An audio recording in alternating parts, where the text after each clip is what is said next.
tell you guys a story. It was a defining moment in my life, right? I'm walking to Panera Bread to make sure that, the girl that I was with was able to get some food. I had $10 in my pocket. How many of you guys ever had $10 to your name? Like no money, like nothing else. Like you have no awaiting money, no money coming in potentially in a month or in 2 weeks. Like $10 and that's it. With no job, no opportunity, no nothing. $10. All right? You got $10 to your name, you start thinking of all kind of weird, right? I was on sugar baby websites like, yo, I'm about to be a sugar baby. I got $10, like, yo, come on. And I live in New York, there gotta be a rich white woman that's gonna take care of my ass, all right? All kind of weird but I had $10 to my name. And I went to Panera Bread, and as you guys know, Panera Bread is expensive as f***.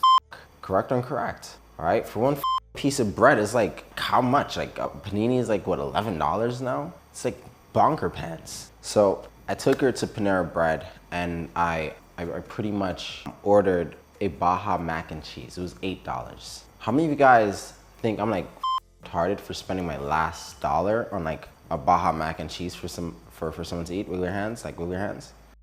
If you had my advice and I had like, the advice of older junior, I would tell older junior, hey, that is a retarded idea. Don't spend your last dollar on food like that. But the truth is, and again, like I said, my guys, let me see my guys, all my guys, wiggle your hands.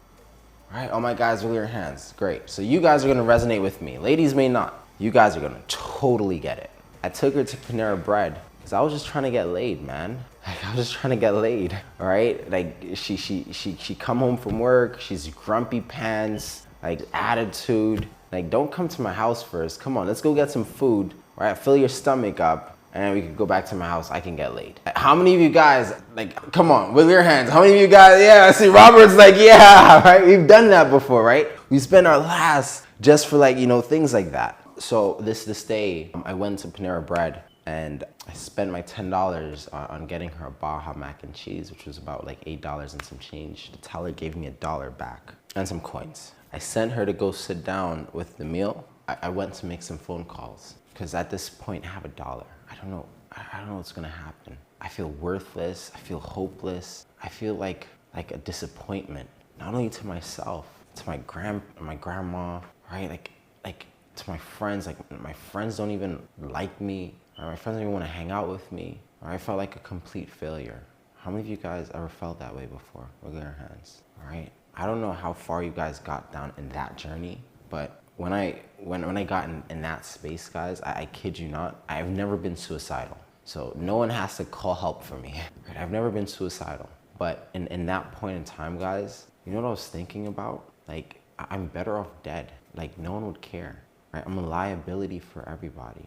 I'm just, taking up space, and I'm taking up people's time, and I'm costing people, right? Because, okay, like $10, great. Like, now I have to go, like, now I have $1, all right, I have nothing coming in. I'm probably gonna have to go ask somebody for $20 so at least I can have some food. Like, I'm costing people, right?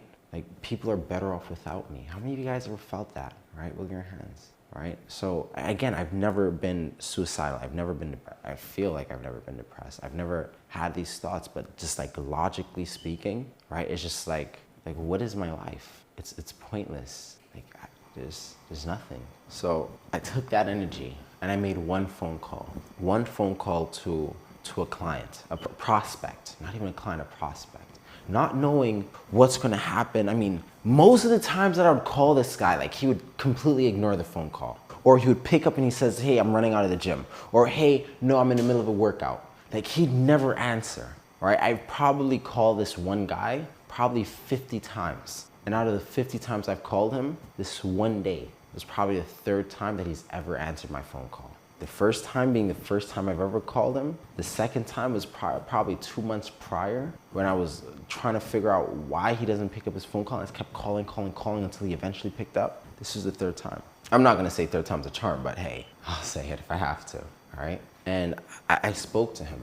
I didn't know the outcome. I didn't know what was gonna happen. I didn't have any skills. I had nothing. I had me, a minority that had no skills. I didn't know anything about marketing. I knew nothing about internet, right? All I knew how to do at that point was make music, right? I used to sit down and I used to make music. That's what I used to do. I used to go to these clubs. I used to perform at strip clubs and bars and hookah lounges. And so that's what I used to do. Perform at like little functions. Like, that's what I used to do. So I had no other skill besides being able to sit down and songwrite, go to the recording studio and lay some fucking hot fire, all right? I had no other skills outside of that, all right? And truthfully, honestly, like that's what I wanted for my life. Think about when you were younger, all right? A lot of you guys are a little bit older here. How many of you guys, at the age of, 17, 18, 19, 20, 21, like you had this idea of what your life would be like? Like, this is the career field I'd be in. With your hands. I would be an actor, a famous actor. I'd be a famous movie star. I'll be a singer. I'll be an artist, or whatever the case is. And those things don't exactly pan out the way that we wanted it to, correct? And what I was doing was I was trying to hold on to this concept for dear life. I'm getting older, but yet still, and things aren't working for me. I'm totally f***ing up my life. But like, this is what I want to do. This is who I am, right? I'm going to be on big stages one day, right? This is what I believed that I was all about. Notice I said I believed. I'm on the phone with this guy. Again, no skills, no nothing. I don't know anything about the internet. But ironically, I'm selling this guy on the idea that I can build his business on the internet, right? I seen this webinar by Dan Henry, and I'm just like, I can run ads for your business, and yeah, you have like 5 leads, 5 new customers a month. I could bring you 30 new customers a month. Yeah, right? I'm doing this whole jazz. Did I know how to do that? Yes or no? Right? Absolutely not. I didn't know what I was doing. I didn't know what I was doing. I didn't know how to do it. I didn't know anything about the internet. And just as I covered in the class this weekend, I didn't know the difference between domain and hosting. How many of you guys know what domain is? Like your domain name and stuff like that with your hands? Great. You guys had a head start over where I was. Now, this is a confidence booster right there for you. You guys had a head start from where I was at. I didn't know anything, because all I knew was, again, making music, writing, songwriting, and going to the studio. Outside of that, I learned how to do taping, right? It was a trade that my father learned prior. So like, he taught me that through my teenage years and stuff like that, taping, drywall taping. Outside of those 2 things, I absolutely was a complete, utter waste. Ask me how to cook. My answer would be like, I don't know how to do anything, all right? Besides songwrite, record music, and then tape. But on the phone with John, it was my ex-client. While I was on the phone with John, it was just like this new opportunity that was being shined, was being showcased to me. And yeah, I started studying a little bit of things, not about online marketing stuff, things about closing a deal. And long story short, fast forward, I was able to close the deal with John, and he gave me $300 cash.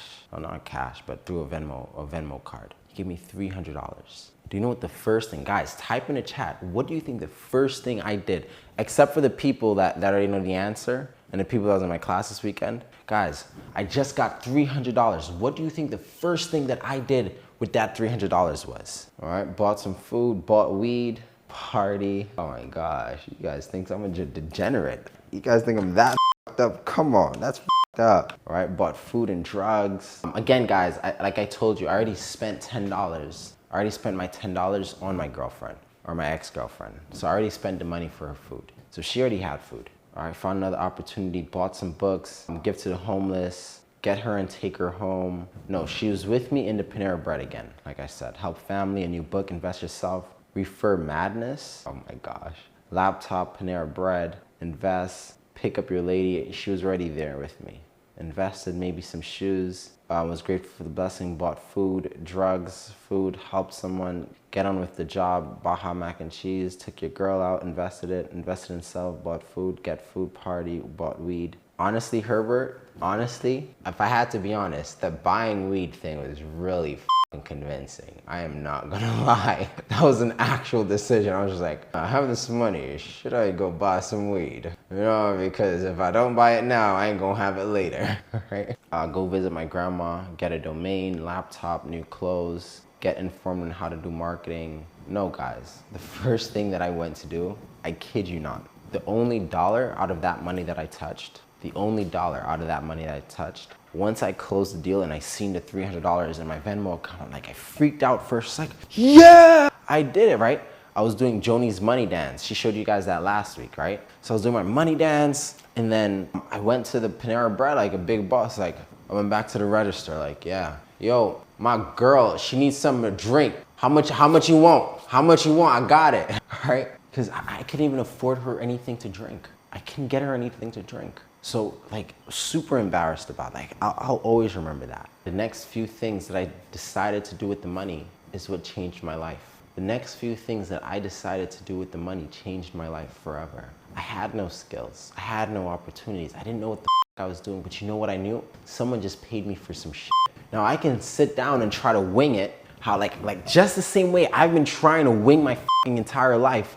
How many of you guys have been trying to wing your life? Wiggle your hands. You kind of know what the you're doing, but you're just trying to wing it. And hopefully the cards fall in the right place. Great. How many of you guys are realizing by winging it, it's actually it up? Wiggle your hands as well. Yeah, I started realizing that hey, maybe winging it is not the smartest thing to do. Maybe I actually need a plan. Maybe I actually need like some structure. So I had this like $297 left because, you know, a drink in Panera Bread is like $2. Ain't cheap, right? So I had like $297, right? And I pretty much showed that to somebody. I showed it to somebody. I was just like, hey, listen, this is what I was able to do.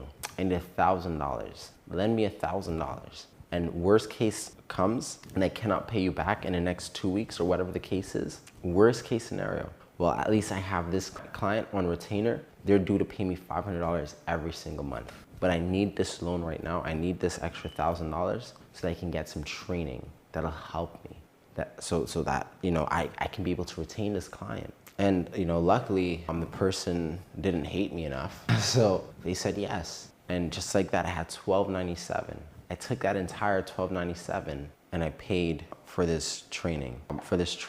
For learning how to do some shit. Okay, great. What is the moral of this story? Can I read you guys something? Right? It's a really, really cool book. And I feel like this story ties in perfectly to what I want to explain to you guys today. On August 5th, 1949, 13 men died battling a relatively small blaze that turned deadly at Mann Gulch. Upon investigating the circumstances of why the majority of the smoke jumpers, firefighters who parachuted into the backcountry to fight the flames died, while only 3 lived, the U.S. Forest Services came to some startling conclusions. The lesson they learned 65 years ago are universal and as relevant today as they were back then. So guys, I'm gonna cover with you guys a lesson that was learned 65 years ago. A lesson that I was unwilling to learn. A lesson that some of you guys are unwilling to learn at the moment. They're not unwilling. A lesson that you guys haven't learned at the moment. The lessons they learned 65 years ago are universal and as relevant today as they were back then, regardless of the firefighting we are doing. Mann Gulch is a remote canyon surrounded by 1,200-foot cliffs in Mount Helena National Forest. Many of these canyon walls are steep and treacherous to navigate in normal conditions, but the northern cliff is particularly difficult because of a 76-degree incline. A small fire got started in the backwoods at Mann Gulch and necessitated calling in the smoke jumpers. And their job was to combat the blaze before it got out of control. And as the 16 men were battling the fire, the wind suddenly shifted and the fire expanded to about 3,000 acres in a matter of just minutes. And the escalation and shift in direction trapped the smoke jumpers. They were now trapped, facing this fire against the steep north face of this cliff. The smoke jumpers were in a race for their lives to survive. They had to climb the nearly vertical northern wall of the cliff faster than the rapidly encroaching fire. One of the amazing things the Forest Service discovered was that the 13 men who died had carried their cumbersome tools, their pole axes, their saws, their shovels, as well as their very heavy backpacks, while attempting to outrun the fire up the face of the cliff. And even though their equipment was worse than useful in a foot race up the mountain, and it ultimately slowed and exhausted them, they had been trained to keep their equipment with them at all times. They literally all died with their backpacks on. For these firefighters, their tools represented who they were, why they were, what they were trained to do. Dropping their tools meant abandoning their existing knowledge, training, and experience. Their identity was at stake. And in hindsight, it seems obvious. They made a catastrophic mistake in judgment, but because they haven't been trained to think about outrunning a fire, they had no alternative models for behavior. When the environment radically changes, so to summarize everything, right? Actually, let me take your inputs. What did this paragraph mean to you guys? What did you guys take away from that? Type in the chat.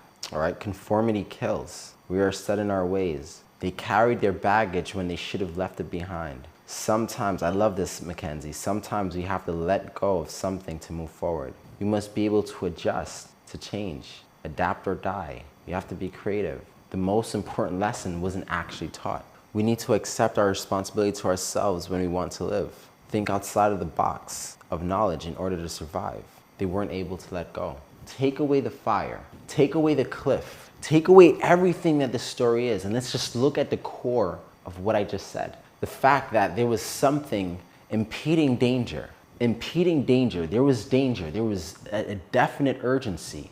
And for the ones that died, the 13 out of the 16 that died, they committed to holding on to their identity, holding on to what they believed in. They died holding on to what they believed in. Remember when I told you guys that I felt like I actually pondered suicide? Remember I told you guys that, yeah? I was holding on to this identity that I thought that I was. I thought I was this musician, this songwriter. That's who I thought I was. And by me not living in that and me struggling and, I went through a lot of things just to be able to live that identity. I got me a drug habit, not even a drug habit, a drug addiction because of this identity. How many of you guys feel like you're just a nicer person when you smoke weed? Wiggle your hands like, oh, I love you, you're my friend, right? Yeah, I thought all the same exact shit too. How many of you felt like you're also more social when you smoked weed? Wiggle your hands, all right? I always felt like something was missing when I didn't smoke weed, and I just felt like, let me get the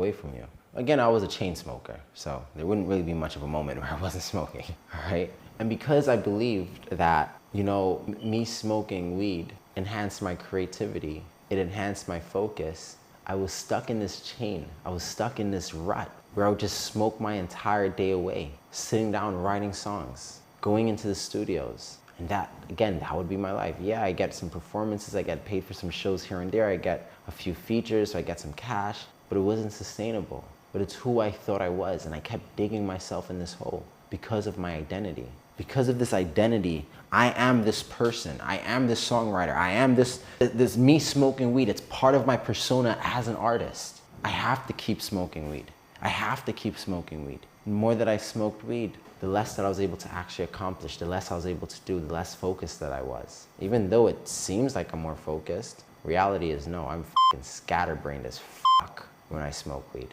So I was unwilling to change this identity of who I believed I was. And those things, those things that I put on myself, those limitations that I put on myself, that is what pushed me upon that ledge. That's what pushed me on that cliff. And I had to make a decision. I had to make a decision. Am I gonna let these things go?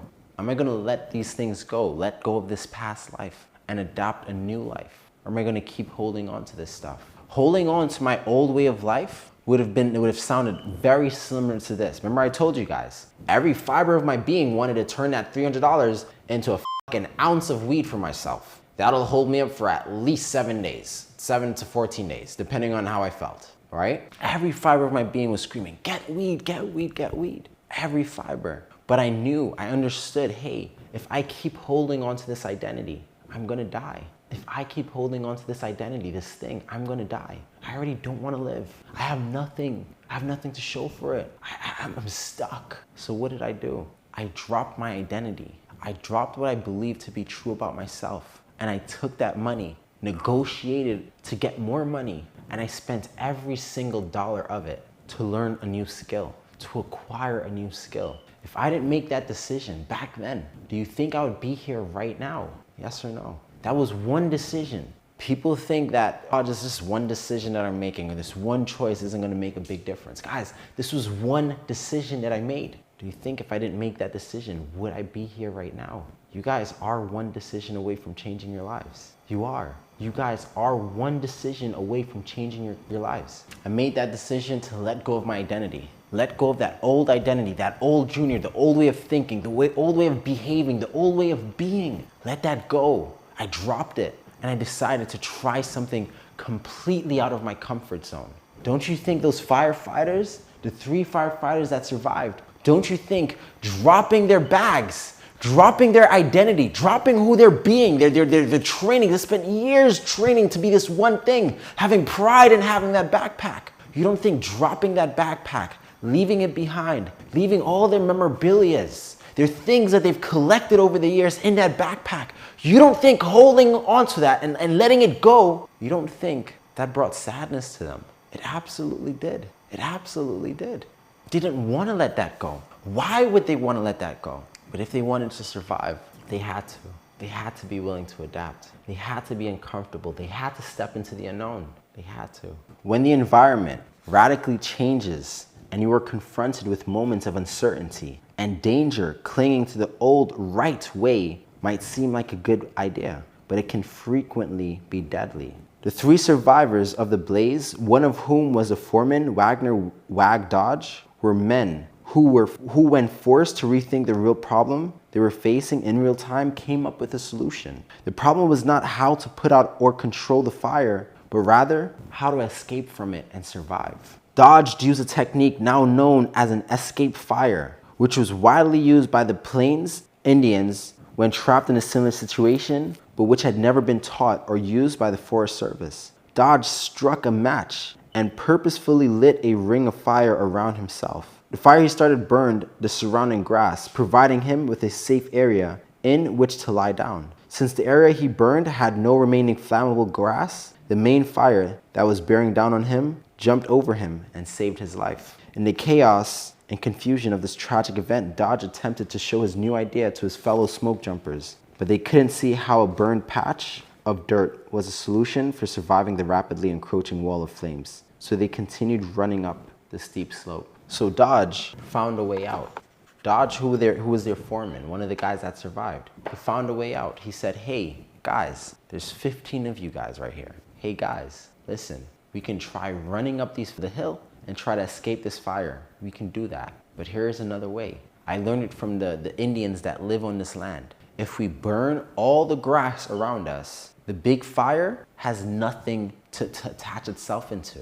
That means that the fire's just gonna go around us. Did they listen to him, yes or no? He knew a better way, right? He knew an alternative way, but everyone else was just like, yeah, that's not what we were taught. That's not what we studied. That's not what we learned. It cannot be that. It has to be this. Which is ironic that I'm reading this because it's kind of similar. So the people that came to my class this weekend, it's kind of similar to this exact same situation, yes or no? Emily, yes, absolutely, right? I'm telling you guys, hey, this is what you guys should do. And a lot of you guys were fighting with me. No, this is the way that we were taught. This is the way that we should do it. And yes, you guys spent money on other things and yada yada. Yes, you guys have done that. But by holding on to what you believe to be true, is that going to help you escape the fire? Yes or no? Absolutely not. New circumstances always requires new skills and tools, fresh training, innovative solutions, superior team members. The alternative is relying